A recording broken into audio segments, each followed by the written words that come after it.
Good morning. The 7,116th meeting of the Security Council is called to order. The provisional agenda for this meeting is the situation in the Middle East. The agenda is adopted. In accordance with Rule 37 of the Council's Provisional Rules of Procedure, I invite the representative of the Syrian Arab Republic to participate in this meeting. It is so decided. The Security Council will now begin its consideration of item 2 of the agenda. Members of the Council have before them document S 2014-115, the text of a draft resolution submitted by Australia, France, Jordan, Lithuania, Luxembourg, the Republic of Korea, the United Kingdom of Great Britain and Northern Ireland, and the United States of America.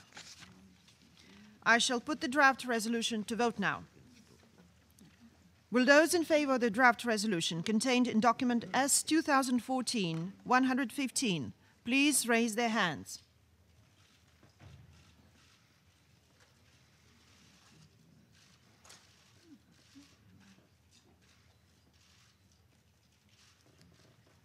The result of the voting is as follows. The draft resolution received 15 votes in favor. The draft resolution has been adopted unanimously as Resolution 2139-2014. I wish to welcome the Secretary General, His Excellency Mr. Ban Ki-moon, and I now give him the floor. Madam President, distinguished members of the Council, Excellencies, ladies and gentlemen, I very much welcome the adoption of this resolution.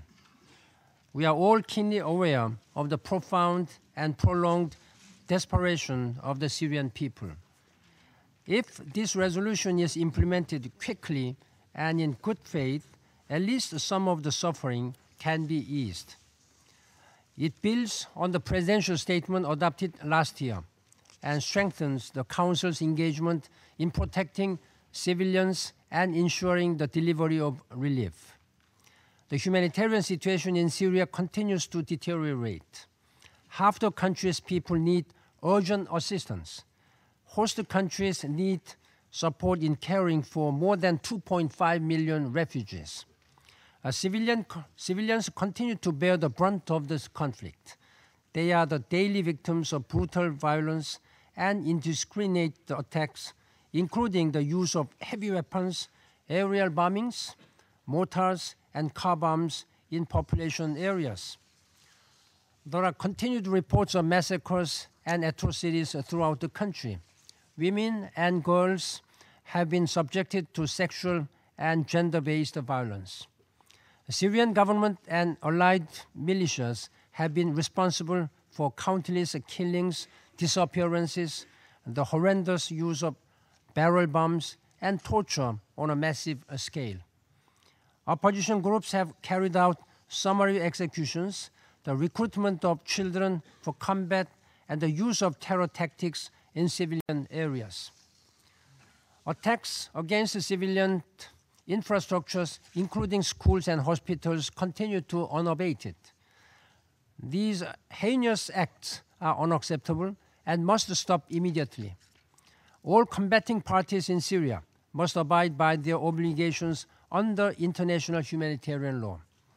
I commend the UN humanitarian personnel, the Syrian Arab Red Crescent, and other partners for their bravery commitment.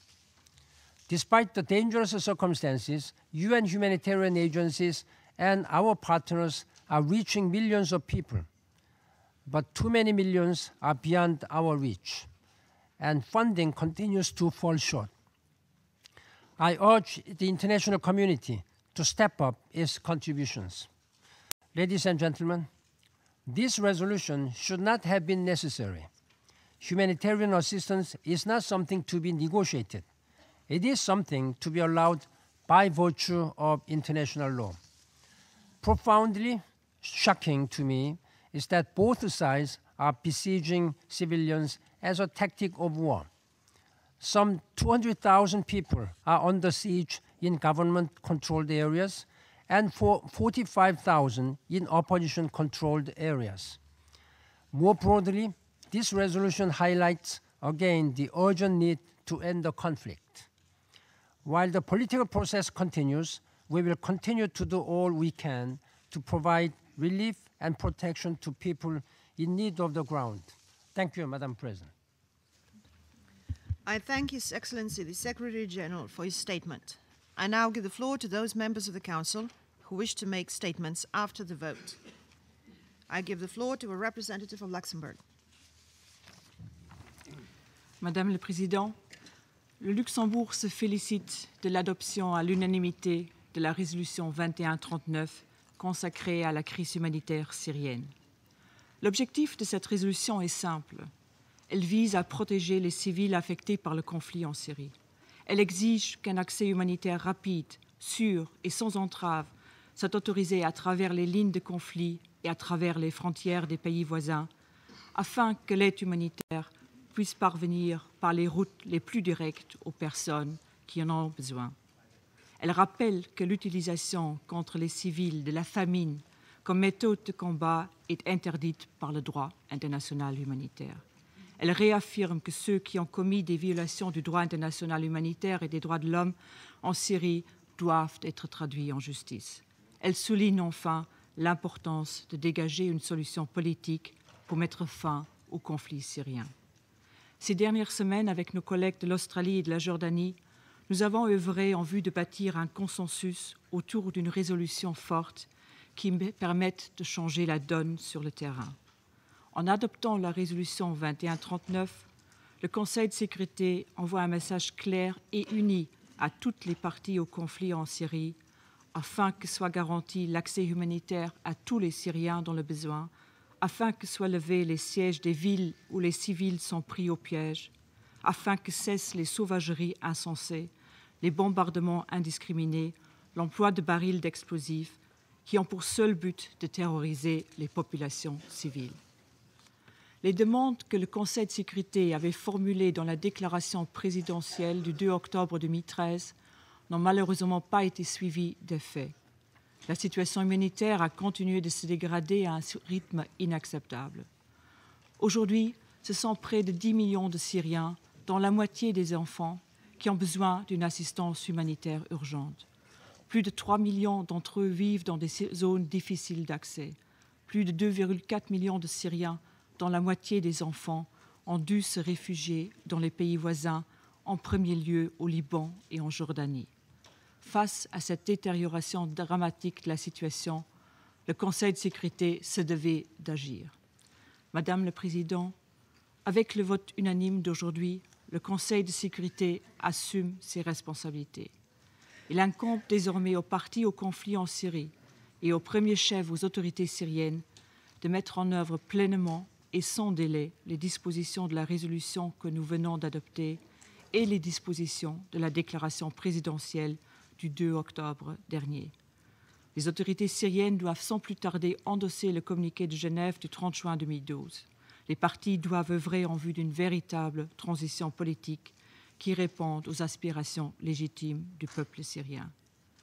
La résolution contient des dispositions qui permettra au Conseil de sécurité de vérifier de façon précise si ces demandes sont mises en œuvre concrètement sur le terrain.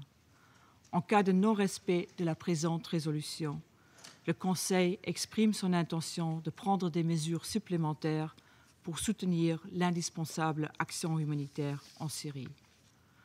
Aujourd'hui, il est tout à l'honneur de ce Conseil d'avoir su faire prévaloir le droit international humanitaire et les besoins du peuple syrien sur les intérêts de ceux qui s'accrochent au pouvoir en Syrie. Le Luxembourg est fier d'avoir pu contribuer activement à ce résultat qui, nous l'espérons sincèrement, représentera un tournant pour le peuple syrien. Je vous remercie. I thank the representative of Luxembourg for a statement. I now give the floor to the representative of Australia. Thank you, Madam President. In adopting this resolution this morning unanimously, all members of the Security Council have recognised that the humanitarian situation in Syria is desperate. The country has disintegrated and neighbouring countries are threatened by the effects. Almost half of Syria's population need urgent assistance, A third of the housing has been destroyed, over 60% of the hospitals destroyed or damaged. Almost a third of people are internally displaced. 3 million have fled, 2.5 million are refugees, 2.3 million are now out of school, and 1 in 5 schools are either occupied or destroyed. Medical workers and hospitals have been directly targeted, and a majority of Syria's health workers have fled. At least 250,000 people scratched to survive in besieged cities and towns with no food or medical relief for over a year. Dag Hammarskjöld famously said that the United Nations was not created to take humanity to heaven, but to save it from hell. But by any measure, the Syrian people long ago descended into hell. It should not have taken the Council so long to take today's action. Indeed, as the Secretary-General has just said, it should not have been necessary. The Council has demanded that this resolution be implemented in full. If it is, it would make a difference to the lives of millions of Syrians. The Council's core demand is that the Syrian parties to the conflict, and above all the Syrian authorities, reverse course now and start to put the interests of their own citizens first. The Syrian military must cease their systematic and indiscriminate attack on civilians. The devastating aerial bombing campaign in Aleppo that has seen a further 500,000 people displaced must end. The use of barrel bombs, a weapon designed to create civilian terror and cause maximum injury to civilians, must cease immediately. Aid must be allowed to reach all those who need it by the most direct means possible, including across battle lines and across borders. It must be allowed to those people living under siege, and people in such areas who want to leave must be allowed to do so. Armed opposition groups must also comply with the calls in this resolution to end abuses of human rights, abide by international humanitarian law, and facilitate the provision of humanitarian assistance in areas they control. This Council has said plainly that Al-Qaeda and associated groups have no place in Syria and that all foreign fighters should leave the country. We have acknowledged again that the only sustainable solution to the Syrian conflict is a political transition. The challenges are self-evident, but we must continue efforts to achieve this. And as the Council has recognised in this resolution, there must be no impunity for violations of international humanitarian law and violations and abuses of human rights. Australia also reiterates its call to the Council to refer the situation in Syria to the International Criminal Court. The Council's unanimity today has, of course, been necessary, but it is not enough. The resolution can only benefit the Syrian people if it is implemented in full. The primary responsibility, as I've said, lies with the Syrian authorities. Others on the ground, including opposition groups, must also comply. The resolution is also binding on all of us. Council members and the wider UN membership must themselves do what they can to pressure the Syrian authorities and the opposition groups to implement it. The resolution has made very clear the Council's expectations that its demands will be met and that there will be consequences for non-compliance. We will remain determined in this. Thank you, Madam President. I thank the representative of Australia for his statement. I now give the floor to a representative of Jordan. شكرا سيدة الرئيسة. يرحب الأردن باعتماد المجلس لهذا القرار بالإجماع، والذي يفتخر لكونه أحد المشاركين مع أستراليا ولوكسمبورغ في صياغتهم تنفيذا لتكليف وزاري عربي. ومن ثم تفاوضنا على نصه مع باقي أعضاء المجلس، محاولين جهدنا للخروج بأكبر قدر من التوافق عليه. وفي هذا الصدد نشكر جميع أعضاء المجلس الدائمين وغير الدائمين على حسن النية التي أظهروها خلال المشاورات، ومثمنين الموقف الموحد للمجلس. السيدة الرئيسة، يتناول هذا القرار مختلف أبعاد الكارثة الإنسانية السورية التي أصبحت لا تحتمل داخلياً، فلم يتم الاكتفاء بالاعتداء على المدنيين بشتى أنواع الأسلحة المحرمة وغير المحرمة دولياً، بل تعدى ذلك إلى فرض حصار خانق على مناطق كثيرة في سوريا أدى إلى التجويع. وانتشرت الخروقات للقانون الدولي الإنساني في أرجاء سوريا، ووصلت بعضها لمستوى الجرائم ضد الإنسانية. كما تشير الإحصائيات إلى وجود 9.3 مليون سوري بحاجة للعون الإنساني، ومنهم 6.5 مليون شخص مهجر داخلياً. كما يوجد 250 ألف سوري محاصرين داخل مناطق محاصرة، ويوجد 2.4 مليون شخص بحاجة للعون الإنساني في مناطق يصعب الوصول إليها.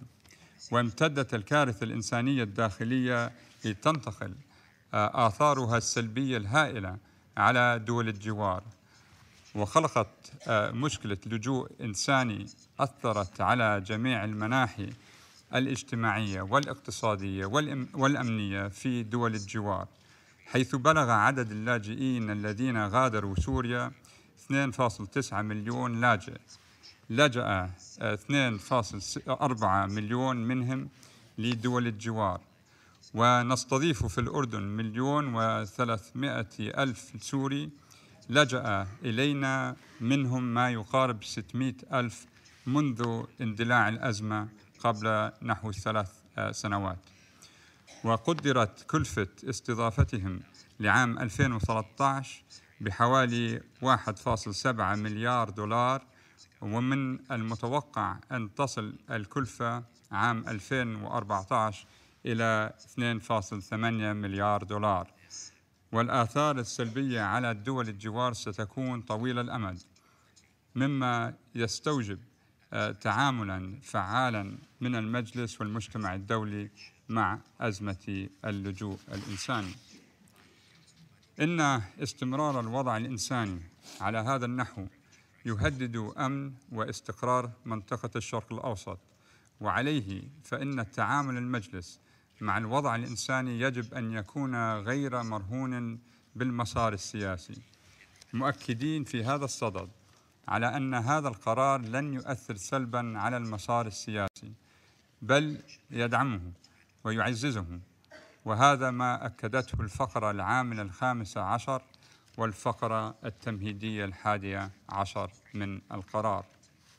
السيدة الرئيسة، نشدد الآن على أهمية قيام أطراف الأزمة في سوريا بالتنفيذ الكامل والفوري لأحكام وبنود هذا القرار الملزم، وعلى كافة الأطراف وخاصة السلطات السورية السماح لعمليات العبور الإنساني عبر الحدود وخطوط إطلاق النار، كما أن على الأطراف البدء الفوري بفك الحصار الذي فرضته على عدد من المدن والقرى، ووقف جميع الاعتداءات ضد المدنيين وخاصة في المناطق المأهولة، بما فيها القصف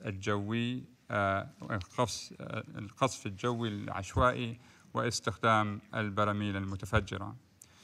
وسيقوم المجلس بمراقبة حثيثة لمدى التزام الأطراف في سوريا بالتنفيذ الكامل لهذا القرار. وشكرا السيدة الرئيسة.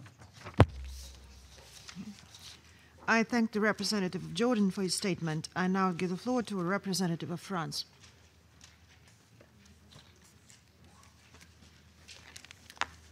Madame la Présidente, je salue l'adoption à l'unanimité de cette résolution sur l'accès humanitaire en Syrie. Face à la tragédie qui se déroule et s'intensifie jour après jour depuis 3 ans, l'inverse aurait été incompréhensible. Comment ce Conseil aurait-il pu être silencieux face aux 140 000 personnes qui ont perdu la vie, aux 3 millions de Syriens en détresse humanitaire et la fuite désespérée de près de la moitié de la population, désormais réfugiés ou déplacés? Madame la Présidente, cette résolution était urgente et indispensable. C'est pourquoi la France a soutenu dès l'origine ce projet initié par l'Australie, la Jordanie et le Luxembourg, auquel nous manifestons notre reconnaissance. Urgente, cette résolution exige du gouvernement syrien, ivre de sa propre violence, qu'il respecte le droit international humanitaire, qu'il cesse de bombarder les civils, d'affamer son peuple et de torturer les prisonniers. Elle demande la levée immédiate des sièges. Elle exige du gouvernement qu'il autorise les organisations humanitaires à aider toutes les populations dans le besoin à travers les lignes de front et les frontières. Elle demande l'arrêt des attaques contre le personnel des Nations Unies, les acteurs humanitaires et les journalistes. Indispensable, cette résolution doit mettre fin à la surdité du gouvernement syrien à l'appel des acteurs humanitaires et de ce Conseil qui, le 2 octobre dernier, formulait des demandes précises pour ouvrir l'accès humanitaire. Nous devons tous l'admettre, et c'est la raison de cette résolution, notre déclaration présidentielle n'a pas eu de résultat tangible. Loin d'atteindre toutes les populations dans le besoin sur l'ensemble du territoire syrien, l'aide humanitaire reste inaccessible dans les zones assiégées et sporadique dans les zones difficiles d'accès. Le régime syrien tente de nous faire croire qu'il est un partenaire fiable et responsable dans le domaine humanitaire. Les exemples des évacuations de Moab Damiyeh et de Homs il y a quelques semaines nous prouvent le contraire. Loin de constituer un modèle, elles ont été tardives dans leur mise en œuvre, limitées dans leurs effets et tragiques dans leur suivi. De nombreuses personnes évacuées ont été arrêtées et restent disparues. Depuis quelques jours, le gouvernement multiplie les actions de communication sur des trêves localisées. Ne soyons pas dupes.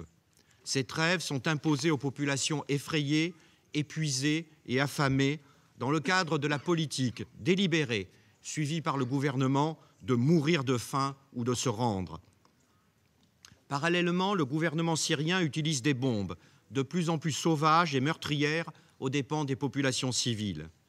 Après les bombes à sous-munitions, après les missiles balistiques, après les armes chimiques, les autorités lancent sur les civils des barils d'explosifs, armes de terreur par excellence. Non, l'emploi de ces armes n'est pas un détail, comme l'ont exprimé certains. Non, elles n'ont aucune justification militaire. Oui, elles ne visent qu'à tuer de manière indiscriminée civils et combattants. Pour les milliers de civils qui meurent sous ces bombes, pour les centaines de milliers de civils qui fuient terrorisés, ce n'est pas un détail. La France loue le courage et la détermination du peuple syrien. Nous ne pouvions l'abandonner dans les mains de ces tortionnaires.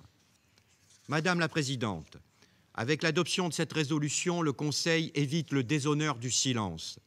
Il nous appartient collectivement maintenant de veiller à ce que les parties au conflit, et en particulier le régime, entendent le message de fermeté et d'urgence qui leur était adressé et traduisent en actions concrètes les demandes de ce Conseil.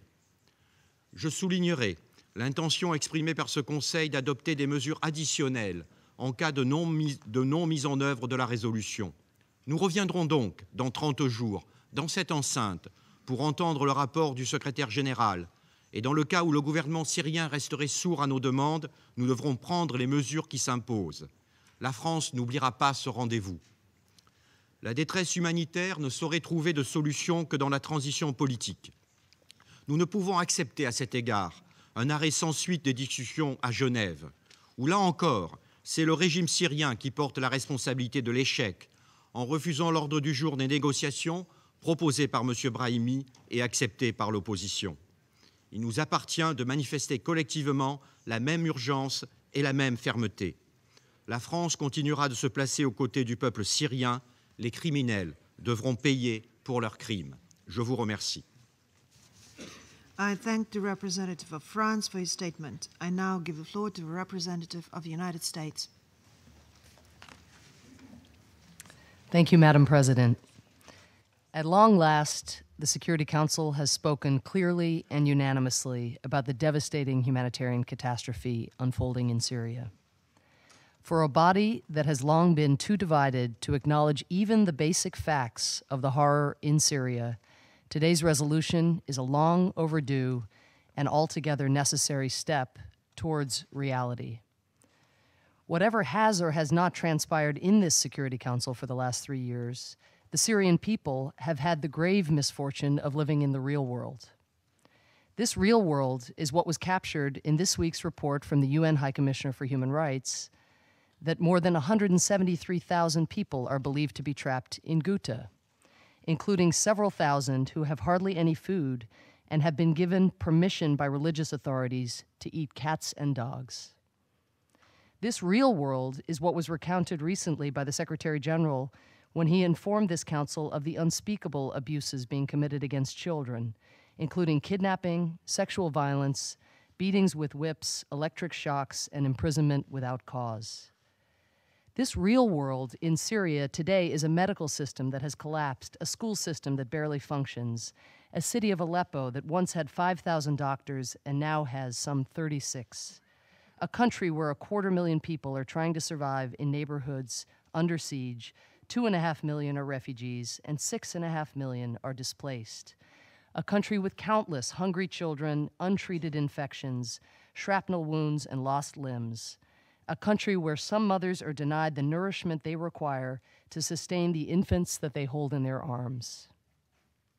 A country where the bombs continue to fall, the shelling goes on, and the agony deepens. Some say that all of this is the inevitable consequence of war. I say it is the result of actions intentionally and willfully taken by specific individuals.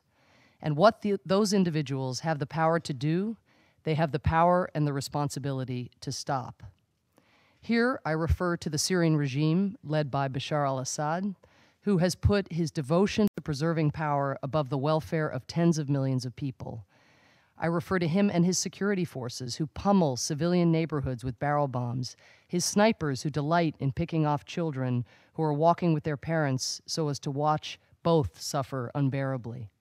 And I refer to terrorist groups like al-Nusra and ISIL, who in the name of revolution have, in parts of Syria, imposed a new terror on Syrians, supplementing Assad's dictatorial fanaticism with religious fanaticism. My colleagues, today's resolution and the day-to-day reality in Syria are not about politics or ideology. We came here as representatives from around the world to do what we could to try to help people who are in desperate need of help to live and breathe as we do. That's all. It is remarkable to the world that it has taken 3 years for the Security Council to recognize basic facts and to call for such basic principles of humanity. Simply that Syrians in need should not be held under siege, that they should not be bombed by barrel bombs, that they should not be starved. It is a gross understatement to say it should not have taken this long. This resolution is important for 2 reasons. It has a clear demand for specific and concrete actions, and it is a commitment to act in the event of noncompliance. It was a difficult resolution to obtain, but it should not have been. Many of the issues that come before this body are complicated. This is not. It is because the United States believes that civilians should not be starved, should not be bombed, and should not be denied access to the most basic things required to sustain life that we welcome today's action by the Security Council. It is now our fervent hope that this Council will show similar courage to ensure that our unanimous demands result in changes to ease the suffering, especially for the hundreds of thousands of civilians who have been encircled by snipers and trapped in besieged communities. Our goal here today is to ensure that help is received by people who will die without it, and that innocent civilians are not killed while waiting for that assistance to arrive. It remains to be seen whether our action today will have the beneficial results we intend. Given its track record to date, the Syrian regime can be trusted only to deny what it has done and lie about what it will do. Accordingly, I call upon all Council members and all members of the international community to join in pressing Damascus and any actor who fails to comply to fulfill the terms of this resolution on a comprehensive and urgent basis. There should be no more broken promises, no more delays, and no more coupling minor concessions with crimes that are so horrific, so systematic, and so recurrent that they have lost some of their power to shock the conscience. Today, this Council has achieved consensus. Now we must insist upon action. Our common security, our common humanity, and our collective conscience demand nothing less. Thank you. I thank the representative of the United States. I give the floor now to the representative of the Russian Federation. Благодарю вас, госпожа председатель. Госпожа председатель, Совет Безопасности ООН относительно недавно стал предметно рассматривать гуманитарную ситуацию в Сирии. Он стал рассматривать гуманитарную ситуацию в Сирии только после того, когда стало ясно, что попытки использовать ухудшение этой гуманитарной ситуации для осуществления смены режима в стране окончились неудачей.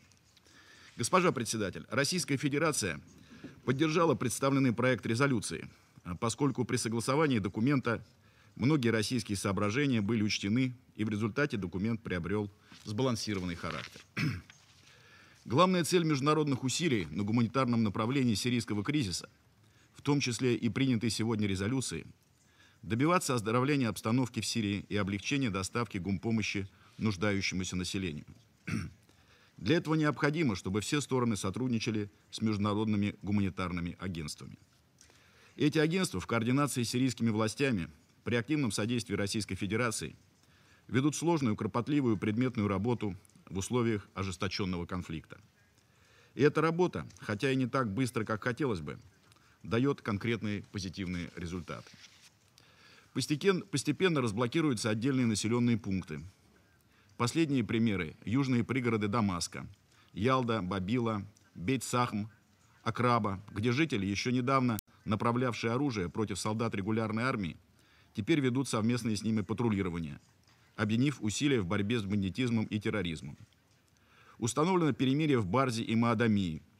Тысячи гражданских лиц вернулись в свои дома. Идет процесс восстановления инфраструктуры всех вышеупомянутых населенных пунктов. В ближайшее время ожидается возобновление функционирования школ и медучреждений. Прогресс в облегчении тяжелого положения гражданского населения наглядно показывает осуществимость эффективных гуманитарных операций и оказание поддержки при условии заинтересованности и скоординированных действий всех участвующих сторон. Такой опыт нужно распространять и на другие районы Сирии, договариваться о локальных перемириях, доставке гуманитарной помощи, обмене задержанными. Имеются и другие подвижки. Организован воздушный мост по доставке гумпомощи в Камышлы. Открыты новые гуманитарные терминалы. Успешно проведена вакцинация от полиомиелита во всех регионах страны. Ею охвачено свыше 3 миллионов 400 тысяч детей. Несмотря на тяжелые условия на земле, через линию фронта в труднодоступные части страны, в районах Алеппо, Идлиба, Хомса, Хамы, Дейр-эз-Зора и Раки, были направлены более 50 одноразовых гуманитарных конвоев. Ведется работа по нормализации гуманитарной ситуации в палестинском лагере Ярмук. Вместе с тем, орудующие в Сирии боевики разных мастей продолжают грабить конвои, убивать сотрудников гуманитарных организаций, нападать на гражданские учреждения, использовать мирных жителей в качестве живого щита, разрушать объекты инфраструктуры, устраивать теракты. По-прежнему отсутствует возможность оказания остро необходимой помощи в осажденных боевиками населенных пунктах Нубуль и Захра, пригороды Алеппо, которые упомянуты в резолюции, а также Фуа и Кафрая, губернаторство Идлиб, Адра, пригород Дамаска, и в северо-восточной провинции Хасики.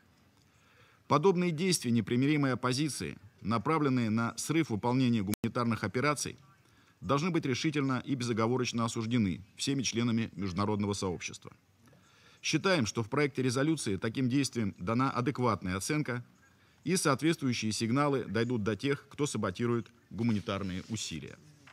Госпожа председатель, принятый сегодня проект резолюции акцентирует необходимость оказания гуманитарной помощи на основе нейтрального, неполитизированного и беспристрастного подхода и в соответствии с руководящими принципами ООН в области оказания чрезвычайного гумсодействия.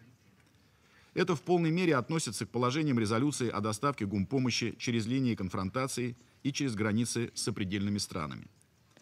Исходим из того, что гумоператоры будут строго следовать этим правилам, а генеральный секретарь ООН учитывать их в своих докладах Совету Безопасности. Рассчитываем на объективное освещение выполнения резолюции как сирийскими властями, так и оппозицией, в том числе в плане разблокирования всех осажденных и так называемых труднодоступных районов. Совет Безопасности, в зависимости от прогресса в выполнении этой резолюции и соблюдения всеми сторонами ее положений, может рассматривать дополнительные шаги для воздействия на них. Вместе с тем, хотели бы подчеркнуть, что никакого автоматизма в применении санкционных мер резолюция не содержит, иначе Совет Безопасности ее бы не пропустил. В принятой сегодня резолюции в очередной раз обращено внимание на то, что в отсутствии политического регулирования гуманитарная ситуация будет и далее ухудшаться. Убеждены, что оздоровление гуманитарной обстановки в Сирийской Арабской Республике, равно как и преодоление других сирийских проблем, вызванных продолжительным и кровопролитным конфликтом в стране, возможно исключительно в рамках всеобъемлющего политического регулирования. Путь к нему пролегает через обеспечение устойчивого прогресса межсирийских переговоров на основе Женевского коммюнике от 30 июня 2012 года.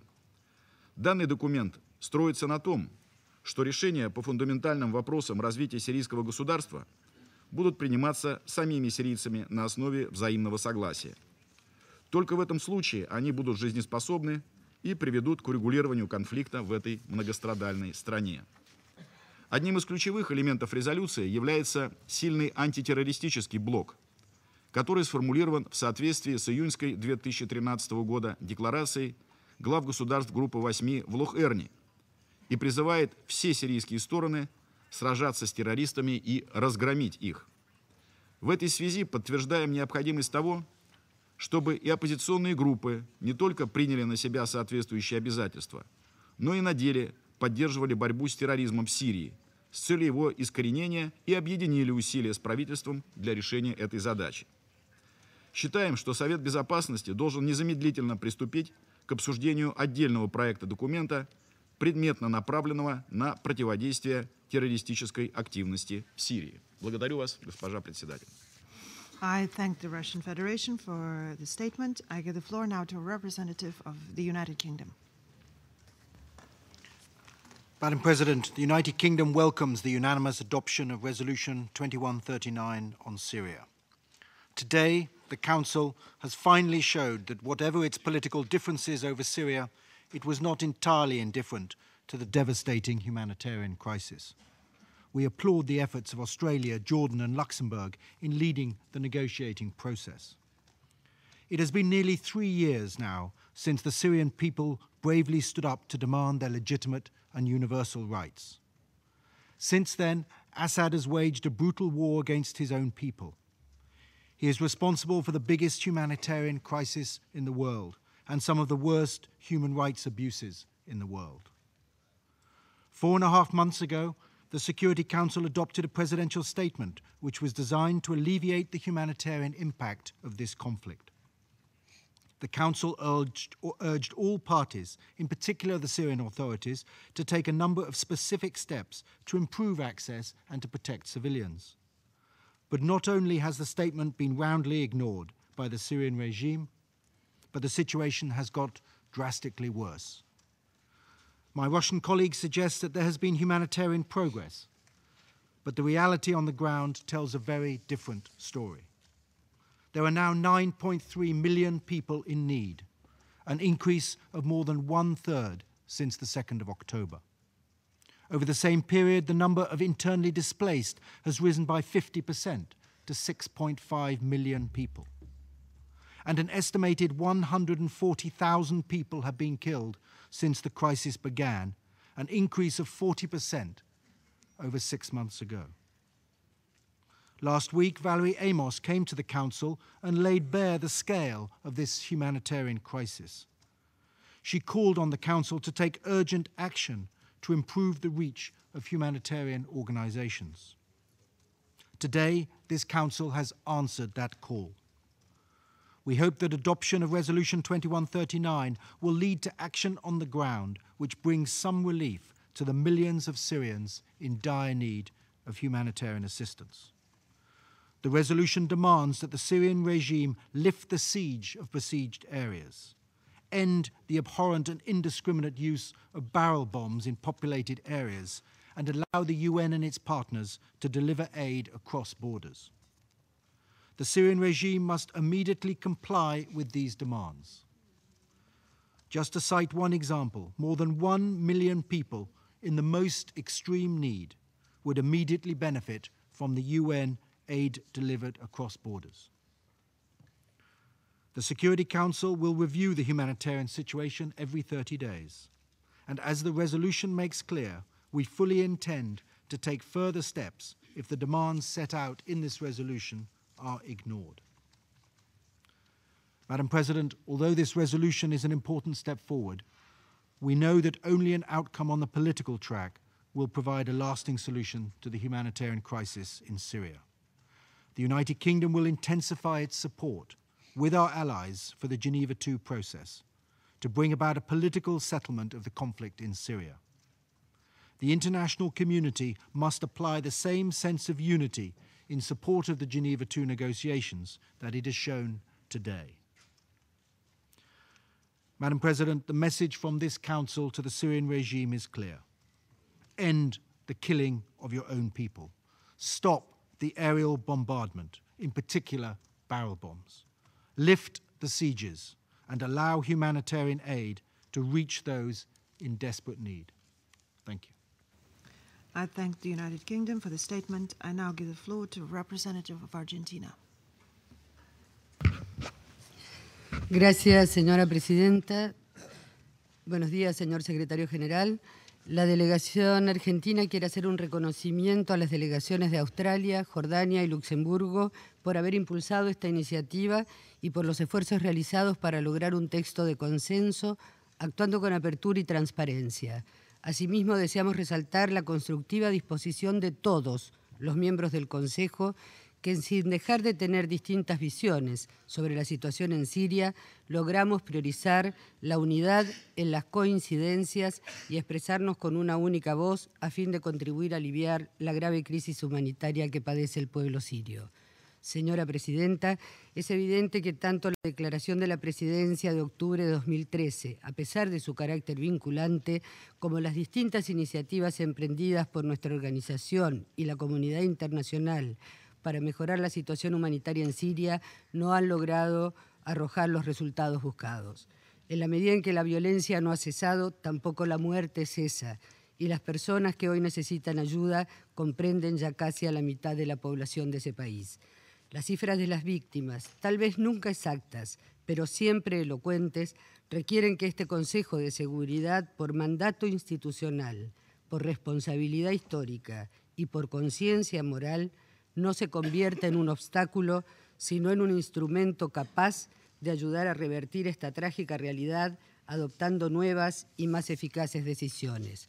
Señora presidenta, los informes recibidos semana tras semana exigen que tomemos conciencia de que Siria, su pueblo, todo su pueblo, especialmente los más débiles y vulnerables, las mujeres, las personas jóvenes y los niños, no pueden ni merecen seguir desgarrándose en el abismo de la violencia, la crueldad, el sufrimiento, la muerte, el miedo, la desesperación, el dolor, la masacre, la desolación, el hambre. Ni menos aún, merecen precipitarse en la oscuridad todavía más estremecedora de sentir que este sufrimiento no tendrá fin. Porque si bien es cierto que recientemente se han producido algunos desarrollos positivos, como el acuerdo del cese del fuego localizado en Homs, el acceso al campo de Yarmouk, los buenos resultados de la campaña de vacunación contra la polio, la mayor agilidad por parte del gobierno en la expedición de visas para los trabajadores humanitarios o el progreso en la instalación de centros de distribución de ayuda humanitaria en Alepo y en Qamishli, todos ellos, aun cuando puedan ser interpretados como signos alentadores, son claramente insuficientes. Y decimos esto porque al mismo tiempo siguen ocurriendo flagrantes violaciones al derecho internacional humanitario, ataques deliberados contra personas y bienes que cuentan con protección específica como trabajadores humanitarios, personal médico, pacientes, hospitales y escuelas. Continúan los ataques indiscriminados que no distinguen entre civiles y combatientes o se repiten horrendas masacres de naturaleza sectaria como la ocurrida en Mahan el 9 de febrero. Sin duda, estos sombríos acontecimientos en nada favorecen a frenar el marcado deterioro de la situación humanitaria, sino por el contrario, lo que provocan es su acelerada degradación. Señora Presidenta, la Argentina ha votado a favor de esta resolución, con la convicción de que el Consejo de Seguridad debe asumir la responsabilidad que le asigna la Carta y explorar todas las medidas y acciones que puedan tener un impacto positivo en el terreno a fin de aliviar el sufrimiento del pueblo sirio y ayudar a los países de la región que se hayan afectados de manera directa por las consecuencias de esta crisis y no se han negado a recibir cotidianamente a miles de personas, entendiendo que en su gran mayoría se trata de seres humanos violentados, frágiles y atemorizados. Señora Presidenta, la resolución aprobada el día de hoy contiene elementos de enorme relevancia para mi país. Para mencionar solo algunos, diré que resulta fundamental exigir que se permita el acceso irrestricto de la ayuda humanitaria, enfatizar la responsabilidad de proteger a los civiles, luchar contra el terrorismo en todas sus formas, llamar a todas las partes para que pongan fin a la violencia, garanticen la vigencia de los derechos humanos y respeten las normas del derecho internacional humanitario. Instar a que el pueblo sirio recupere por medios pacíficos y a través del diálogo la voluntad de convivir en una sociedad que respete la vida, preserve su diversidad y proteja su patrimonio cultural. Así como reafirmamos el compromiso de la Argentina con la soberanía, la independencia, la unidad y la integridad territorial de Siria, reiteramos que la lucha contra la impunidad y la plena vigencia del derecho internacional humanitario y del derecho internacional de los derechos humanos no son un impedimento para la paz, sino su inexcusable condición para lograrla. En el mismo sentido, sostenemos que los responsables de crímenes graves y de lesa humanidad deben rendir cuentas por sus actos atroces ante la justicia. Al mismo tiempo que creemos que la asistencia humanitaria es urgente e imprescindible, afirmamos que el sufrimiento y las carencias que padece el pueblo sirio son una consecuencia y no la causa del conflicto. Coincidimos con quienes consideran que la solución a este conflicto no es militar, sino política. A la muerte no se la soluciona con más muerte, dijo nuestra presidenta en este recinto. Solo a través de un diálogo político inclusivo y sin precondiciones ni extorsiones, el pueblo sirio podrá ir encontrando los caminos conducentes a una seguridad y paz duraderas. Por eso, reiteramos el llamado a todas las partes a comprometerse decididamente con las negociaciones iniciadas en Ginebra el mes pasado y la necesidad de que los principales actores regionales e internacionales ayuden a generar las condiciones apropiadas a fin de que los distintos actores del conflicto en Siria logren superar sus diferencias por medios pacíficos a través del diálogo y de acuerdos sustantivos. Como dijera el canciller argentino en la sesión del Consejo de Seguridad, con motivo de la aprobación de la resolución 2118, es necesario que el Consejo asuma la responsabilidad de estabilizar la situación en Siria, contribuyendo a lograr una paz duradera, reafirmando la vigencia del multilateralismo como piedra angular del sistema de seguridad colectiva establecido por la Carta de las Naciones Unidas como única garantía para evitar que el mundo sea rehén de la ley del más fuerte. Para finalizar, señora Presidenta, para la Argentina esta resolución, centrada en la urgencia humanitaria que atraviesa Siria, de ningún modo puede ser usada como una excusa para cualquier intento de uso unilateral de la fuerza, ni puede dar lugar para plantear la militarización como modo de resolver este conflicto. Permítame finalizar recordando lo que el Papa Francisco dijera el 7 de septiembre de 2013 en la homilía destinada a pedir y convocar el diálogo y la reconciliación en Siria. Tengo la certeza que las palabras de Francisco expresan con simpleza y profundidad el clamor silencioso de las víctimas. Dijo entonces: hemos perfeccionado nuestras armas, pero nuestra conciencia se ha adormecido. Hemos hecho más sutiles las razones para justificarnos y como si fuera una cosa normal, seguimos sembrando destrucción, dolor y muerte. La violencia solo conlleva muerte. La paz solo se afirma con la paz. Esperamos que esta resolución, el paso que estamos dando hoy, sirva para lograr este anhelado y necesario objetivo. Muchas gracias. I thank the representative of Argentina for a statement. I now give the floor to a representative of China. 主席女士，过去3年来，叙利亚冲突不断升级，造成严重人员伤亡和财产损失，数百万平民流离失所。中方对叙利亚日趋严峻的人道局势深表关切，对叙利亚人民遭受的深重苦难感同身受。叙利亚当前的人道局势绝不能再持续下去。中方支持国际社会，特别是联合国，为缓解叙利亚人道局势所做出的努力，赞赏叙利亚邻国为接收大量叙利亚难民所做出的贡献。中方已经向叙利亚和周边国家提供了多渠道、多批次的人道援助，今后还将继续向叙利亚人民，包括境外难民，提供力所能及的帮助，缓解叙利亚人民遭受的苦难。主席女士，联合国安理会作为集体安全机制的核心，在维护国际和平与安全方面负有重要责任。安理会通过第2139号决议，是继去年通过2118号决议后，安理会在叙利亚问题上再次采取的一致行动。这是安理会成员共同努力的结果。当前形势下，安理会就叙利亚人道局势采取的行动，应客观、平衡，有助于维护国际人道准则，有助于维护政治解决叙利亚危机的势头。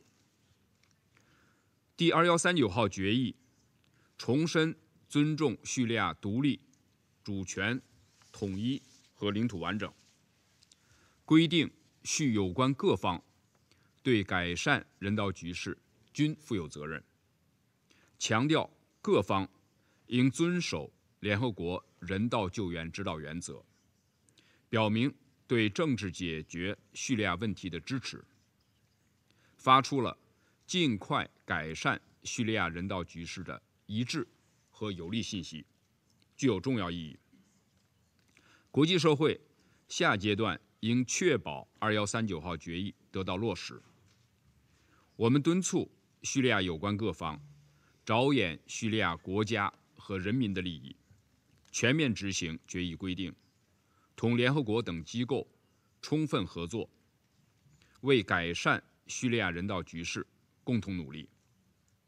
国际社会应继续向叙利亚提供人道援助，并积极支持叙利亚邻国为接收叙利亚难民所做的努力。主席女士，人道手段只能暂时缓解叙利亚人民的苦难，只有寻求叙利亚问题的政治解决，才能从根本上改善叙利亚人道局势。在中国等有关各方共同努力下，第2次日内瓦会议上月召开，这是叙利亚问题政治解决的重要步骤。第2139号决议为叙利亚政治进程注入了新的动力。叙利亚问题复杂、敏感，解决起来不会一帆风顺。我们希望国际社会坚持通过政治手段解决叙利亚问题，坚持由叙利亚人民自主决定国家的未来，坚持推进包容性政治过渡进程，坚持在叙利亚实现全国和解和团结，坚持在叙利亚及周边国家开展人道援助。希望叙利亚各方根据安理会决议要求，通过对话谈判建立互信，相向而行，借鉴其他有益经验，在各方诉求之间找到符合叙利亚国情、兼顾各方利益的解决方案。作为安理会常任理事国和国际社会负责任的一员，中方将继续为推动早日实现叙利亚问题的全面、持久、妥善解决做出积极贡献。谢谢主席女士。I thank the representative of China for his statement. I now give the floor to the representative of Nigeria.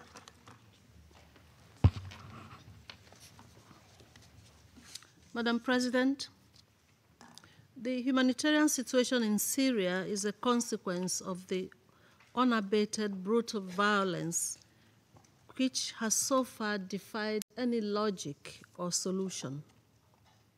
Syria's centrality to stability in the region underscores the imperative for the Council to act in concert to ensure rapid, safe, and unimpeded humanitarian access to populations in need of assistance across the country.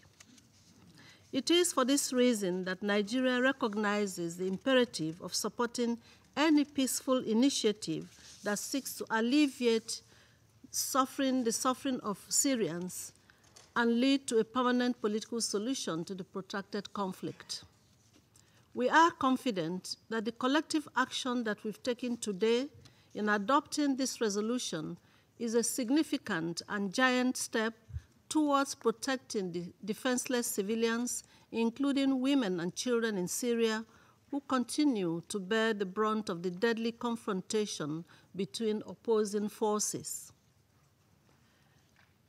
We express regret that there was no consensus on the inclusion of a paragraph in the final text that calls upon all states to refrain from transferring arms to the parties in the Syrian conflict, given that such arms could be used to commit or facilitate serious violations or abuses of international human rights law or international humanitarian law.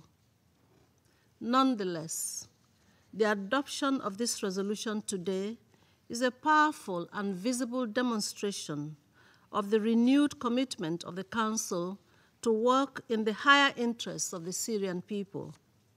We expect that this concerted effort will be replicated subsequently in the Council's future efforts.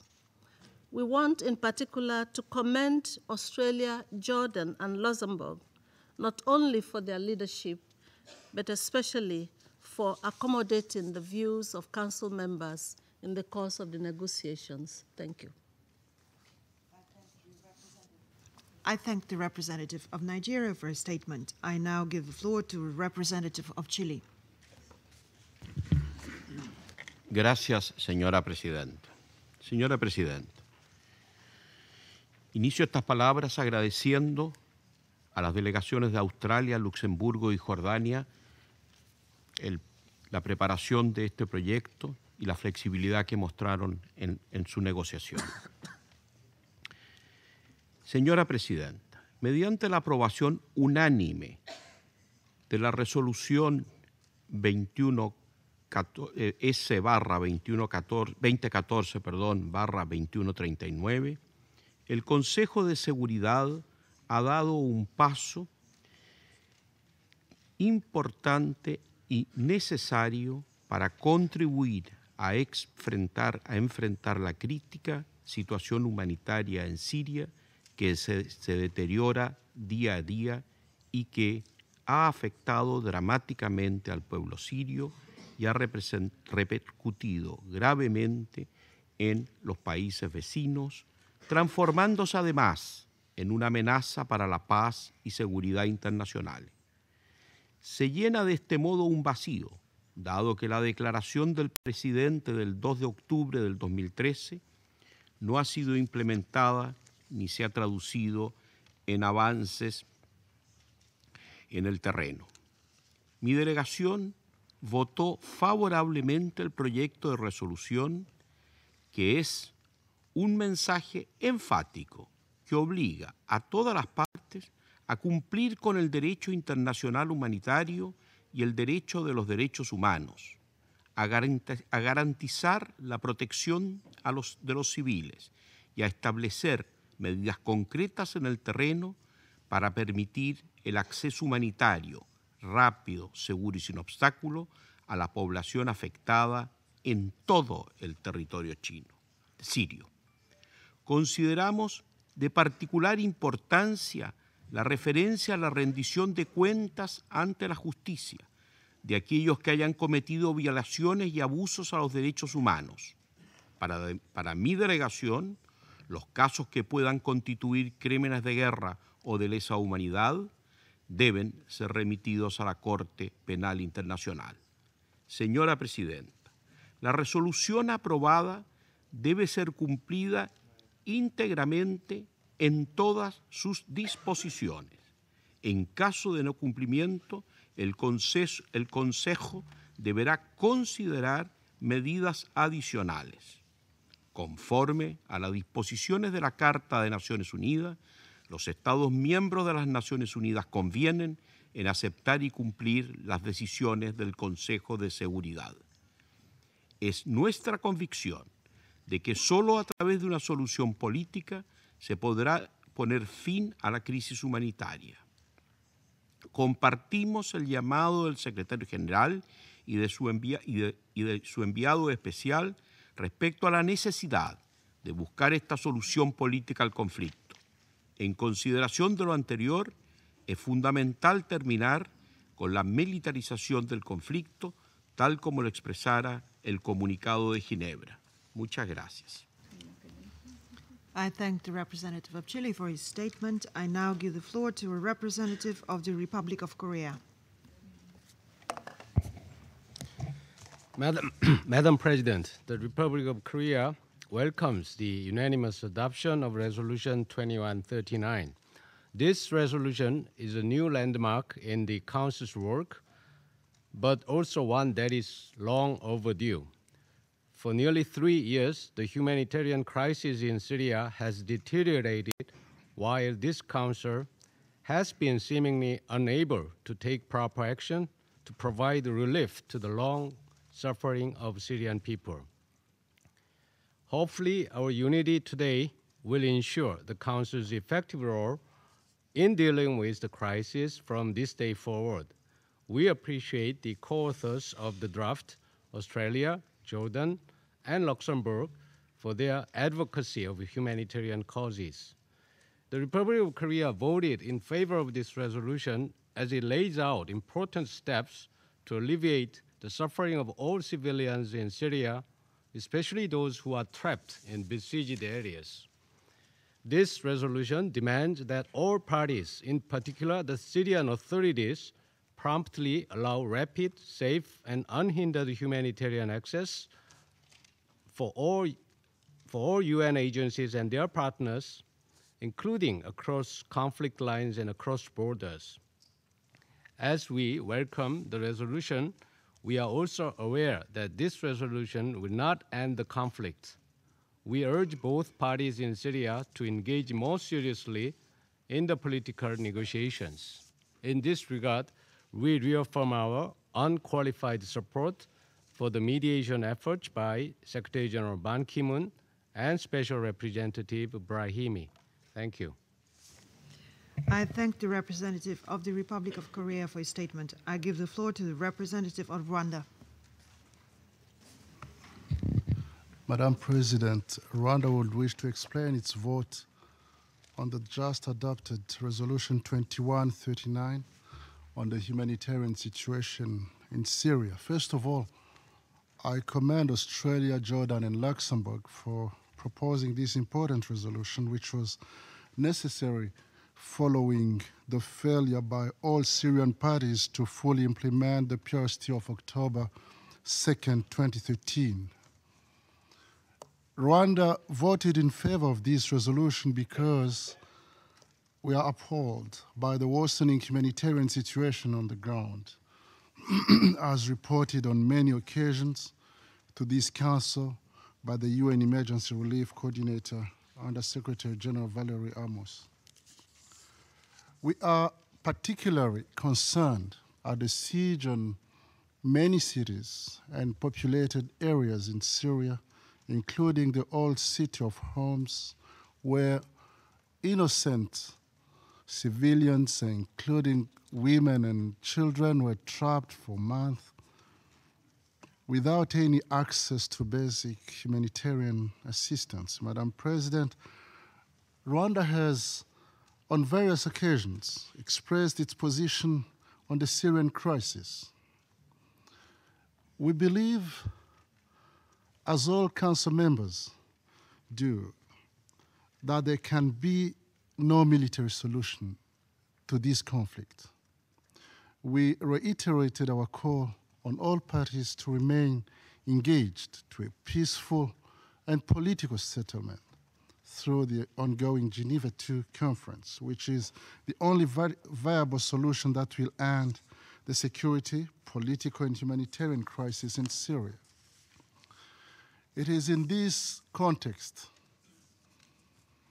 that we deeply regret the important amendments on the responsibility of states that are supplying weapons to the Syrian parties were not included in the final version of the resolution.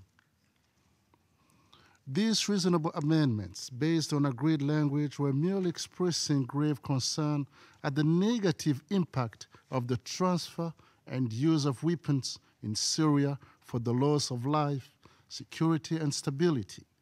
The amendments were also underlining that the increased armed transfers to all parties, I repeat here, to all parties in Syria, hurts the prospect of a political settlement to the conflict and was calling upon all states to refrain from transferring arms to the parties in the Syrian conflict when they assess that they will be used in committing crimes.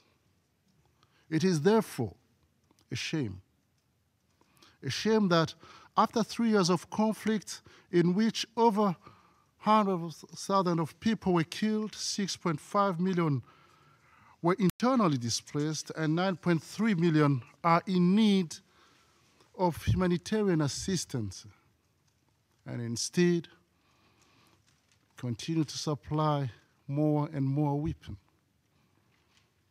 We therefore urge here to heed to the call of the Secretary General, as he kept telling us to stop fueling this conflict by deadly weapons and rather use their influence in convincing both parties to make significant progress in the Geneva peace talks. I think that this is very wise. Anyway, to conclude, Madam President, we hope that unlike the PRST of October 2nd, 2013 resolution, 2013 resolution 2021-39 will be fully implemented by both parties, including by lifting the siege on all cities and populated areas and by giving full access to humanitarian assistance. I have the feeling that the Syrian crisis somehow has gravely undermined the credibility of the Security Council for 3 years now. Nonetheless, following the resumption of the Geneva peace talks and the ongoing process in the destruction of the Syrian chemical weapons, all facilitated by permanent members of this council, we express the wish that they will use the same influence to ensure a significant improvement on the humanitarian front. I thank you very much.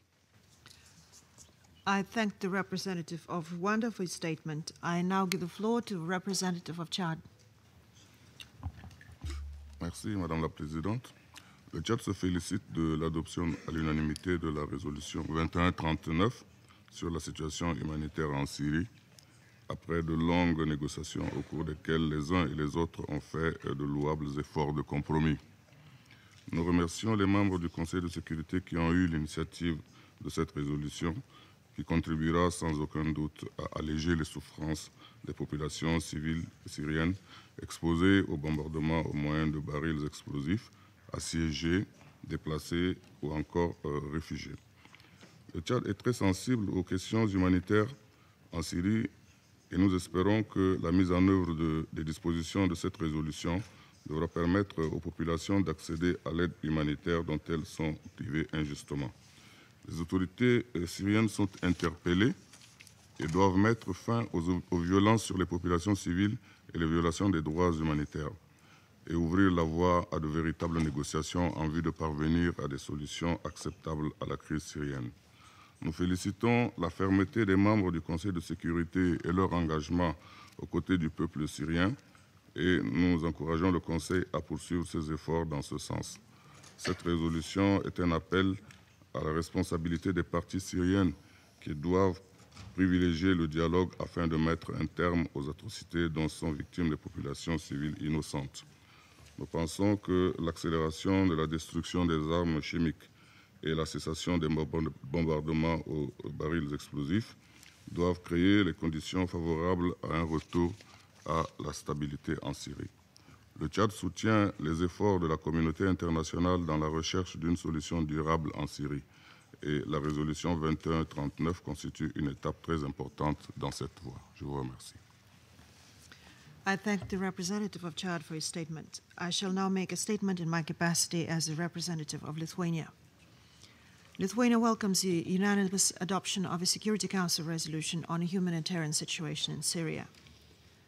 Our unanimous vote today is of vital importance for those Syrians who have been, for long months, desperately waiting for humanitarian assistance, that the Council is ready to step up its efforts in addressing one of the most horrendous humanitarian situations of this century.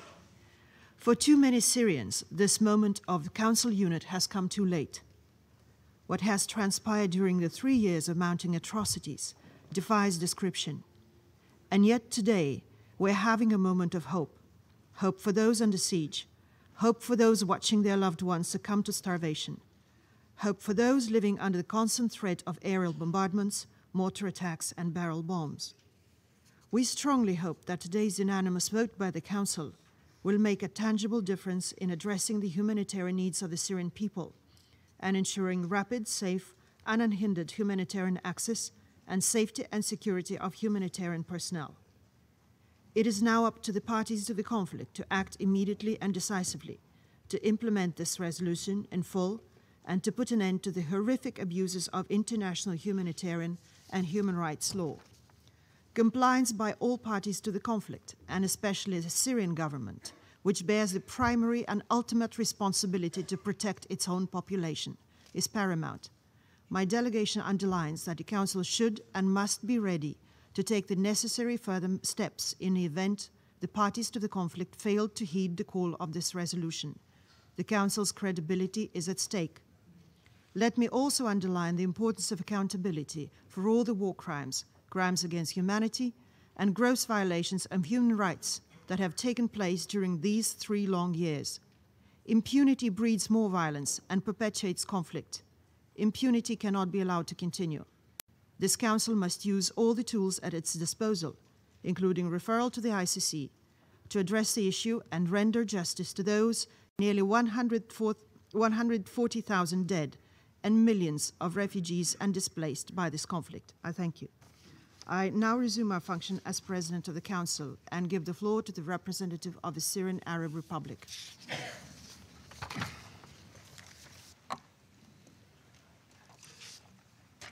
شكرا السيد الرئيس. وكنت أريد أن أرحب بوجود السيد الأمين العام معنا بوجوده، ولكن ها هو الآن قد غاب عن الجلسة، فأبدأ بالبيان مباشرة.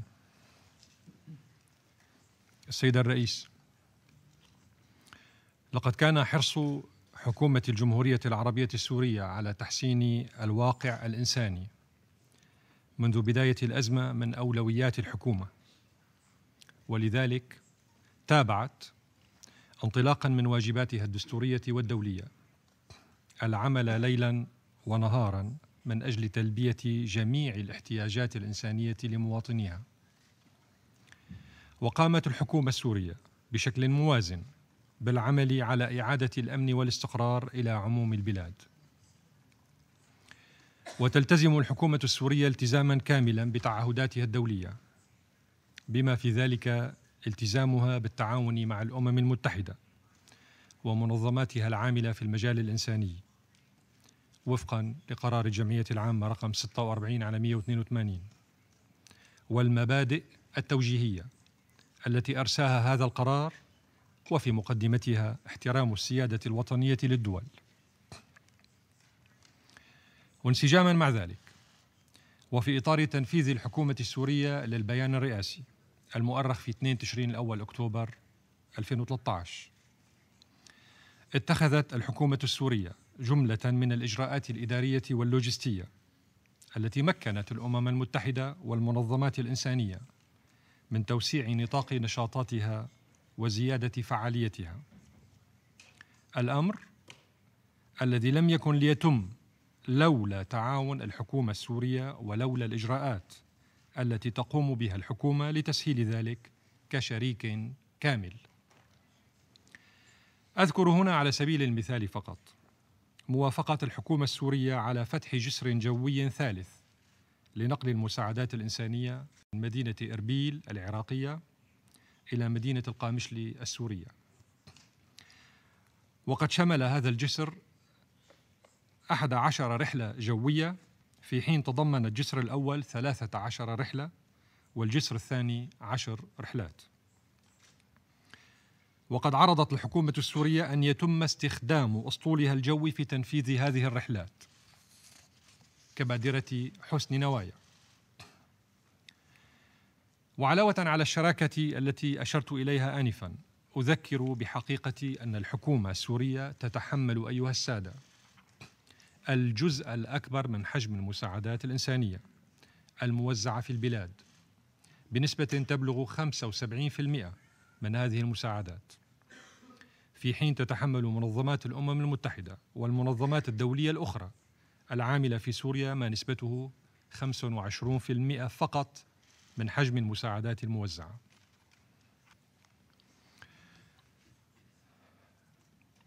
السيد الرئيس، لقد أصرت بعض الحكومات وبعضها أعضاء في هذا المجلس الكريم على الرد على الانفتاح والتعاون والالتزام الإيجابي الحكومي السوري في المجال الإنساني. أصرت بالاستمرار بحملتهم بالتشكيكية التضليلية وبمسلسل الكذب الفج، الأمر الذي أدى إلى كشف النقاب بشكل جلي عن وجود سوء نوايا لديهم من حيث المبدأ إزاء بلاد سوريا، كما أدى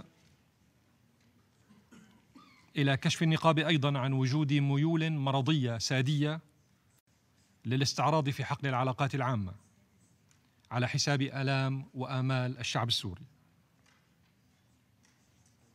وقد أبرزت بعض الدول إحباطها الشديد من ظهور بوادر إيجابية سواء في الإطار الإنساني أو السياسي، وانعكس إحباطهم هذا دماراً وإرهاباً دفع وما يزال يدفع ثمنه الشعب السوري،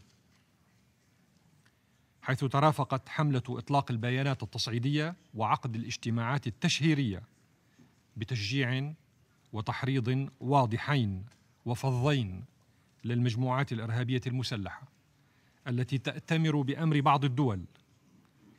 بعض الدول التي ترعاها تمويلاً وتدريباً على القيام بكل ما من شأنه منع وإعاقة وصول الإنسان السوري إلى لقمة عيشه وسبل بقائه، وإلى إغراق المواطن السوري في مستنقع الظلم والظلام والمعاناة، تماماً كما قالت زميلتي العزيزة سفيرة الأرجنتين. السيد الرئيس، إن اختزال البعض في هذا المجلس للمشهد السوري المعقد بأبعاده التدخلية العربية والإقليمية والدولية،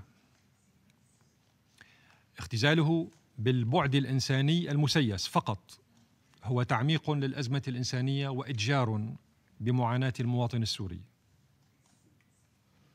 وهذا الاختزال هو أيضاً قراءة منحازة واستنسابية تعمل لصالح التستر على الأبعاد التدخلية الخطيرة الآنفة الذكر والضاغطة باتجاه التلاعب بالأزمة الإنسانية وتضليل الرأي العام العالمي. يكفي أن أذكر بهذا الصدد أيها السادة بأن البعض من أعضاء هذا المجلس الموقر قد اعترضوا 8 مرات على تبني المجلس لمجرد إصدار بيانات صحفية للتنديد بأعمال إرهابية أزهقت حياة الآلاف من السوريين الأبرياء. كما أن هذا البعض نفسه المتهافت جدا لمناقشة الوضع الإنساني السائد في سوريا في هذا المجلس الكريم قد رفض مجرد تقديم سيارات إسعاف وكراسي متحركة لذوي الاحتياجات الخاصة. السيد الرئيس، لطالما رحبت الحكومة السورية بكل جهد صادق من أجل المساعدة في تحسين الأوضاع الإنسانية في سوريا، وتعاونت بشكل إيجابي مع الأمم المتحدة، كما رحبت بالبيان الرئاسي الصادر عن مجلس الأمن في 2 تشرين الأول أكتوبر، والتزمت بأحكامه. إن دعم السوريين إنسانياً أيها السادة لا يمكن أن يتم بشكل صحيح وفعال إلا إذا تلازم مع العمل قولاً وفعلاً على عدم تسييس المواضيع الإنسانية ووقف الإرهاب. فالنشاطات التي تقوم بها المجموعات الإرهابية المسلحة بما في ذلك تلك المرتبطة بتنظيم القاعدة هي السبب الرئيسي للمعاناة الإنسانية للشعب السوري، حيث تستهدف تلك المجموعات الإرهابية المسلحة بشكل ممنهج تدمير البنى التحتية واستنزاف موارد البلاد، إضافة إلى الاستهداف المتعمد لقوافل المساعدات الإنسانية والسطو عليها بشكل متكرر وممنهج، ومهاجمة العاملين الإنسانيين وقتل العديد منهم، هذا ناهيك عن مهاجمة ومحاصرة عدد من المناطق السورية ومنع المدنيين فيها من الحصول على أي مساعدات إنسانية منذ فترة طويلة،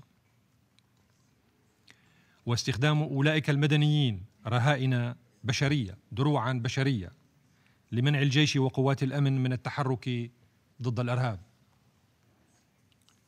في هذا الصدد فإن الحكومة السورية كغيرها من حكومات الدول الأعضاء في هذه المنظمة الدولية إنما تمارس حقها وواجبها الدستوري في مكافحة هذا الإرهاب الذي يضرب سوريا دون ما تمييز، مستندة في ذلك على القانون الدولي وقرارات مجلسكم الموقر هذا.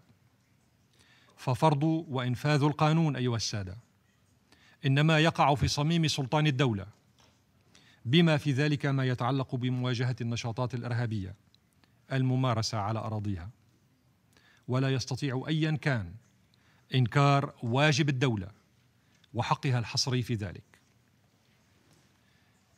السيد الرئيس، إضافة إلى النشاطات الإرهابية التي ذكرتها آنفاً، فإنه من المعلوم أن آثار الإجراءات القسرية الاقتصادية الأحادية الجانب التي تفرضها دول بعينها بشكل غير شرعي على الشعب السوري قد أرخت بظلالها سلباً على الوضع المعيشي للسوريين، هذا علاوة على وجود عائق آخر يتمثل بضعف التمويل الإنساني، حيث أن تمويل خطة الاستجابة الإنسانية لعام 2014 لم يتجاوز 7% فقط من التمويل المطلوب، على الرغم من المؤتمرات الاستعراضية هنا وهناك، في حين لم يتجاوز حجم التمويل المقدم لخطة الاستجابة الإقليمية للاجئين السوريين 13% فقط. السيد الرئيس، لقد أعلنت الحكومة السورية مبكراً أنها جادة وصادقة في حل الأزمة عبر عملية سياسية تقوم على الحوار مع كل القوى السياسية والمكونات المجتمعية والأهلية والثقافية والاقتصادية في البلاد، بما في ذلك قوى المعارضة الوطنية والمسلحين الذين يضعون السلاح جانباً ويرجحون لغة القانون والعقل التي تحفظ البلاد وتديم مؤسساته. وقد قدمت الحكومة في هذا السياق ضمانات قضائية وأمنية وسياسية حقيقية لمن يود الانخراط في هذه العملية الوطنية.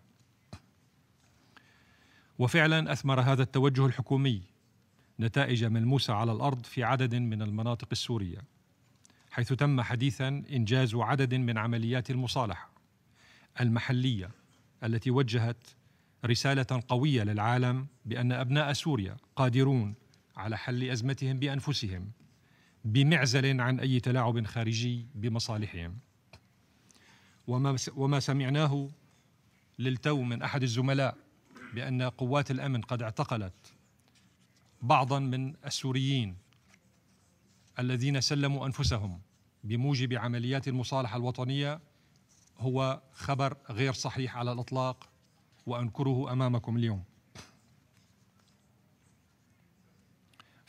في هذا الصدد تعمل الحكومة على مدار الساعة على ضمان أن تكون كل المرافق الخدمية في تلك المناطق جاهزة لتقديم احتياجات الأهالي ولاستقبال باقي المهجرين الراغبين بالعودة إلى بيوتهم في جو آمن ومستقر. ففي نهاية المطاف يبقى الوطن هو الملاذ الأخير لأبنائه، خاصة إذا ما أخذنا بعين الاعتبار أن معاناة اللاجئين السوريين قد باتت سلعة للإتجار السياسي الرخيص، إضافة إلى ما تعانيه مخيمات اللاجئين السوريين من سوء في الأوضاع الصحية والمعيشية والأمنية، ومن مس لا أخلاقي بكرامة المهجرين السوريين في تلك المخيمات. السيد الرئيس، لقد التزمت الحكومة السورية بكل ما تضمنه البيان الرئاسي الصادر عن مجلسكم الموقر بتاريخ 2 تشرين الأول أكتوبر 2013، وقد رحبت بنفسي بعد صدور هذا البيان بدقائق بهذا البيان. وقد تم تكرار الكثير من أحكام هذا البيان في القرار الذي اعتمده المجلس للتو، وهو القرار الذي أكد بدوره بشكل لا لبس فيه وجود إرهاب دولي ممارس من قبل مجموعات مرتبطة بتنظيم القاعدة، بعد إنكار غير مبرر وغير مفهوم لوجود هذا الإرهاب طوال الأزمة السورية. ولعل الوقت قد حان لقيام المجلس بشكل جدي وصارم بواجباته في معالجة جذور الوضع الإنساني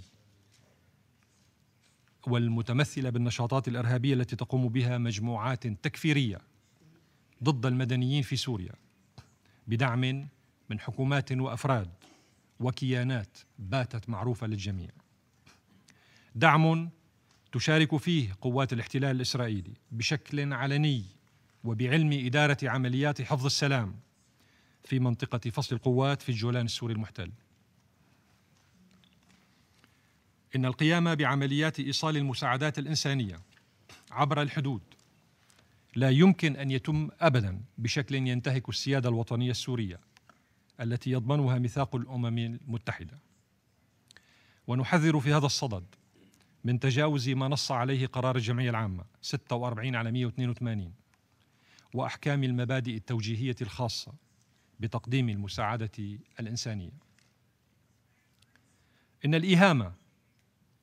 الإيهام بأن مجرد السماح بعمليات إنسانية عبر الحدود مع دول مجاورة منخرطة في تأزيم الوضع الإنساني وفي دعم وتسليح وتدريب وتمويل داعش والقاعدة وجبهة النصرة والجبهة الإسلاموية وغيرها.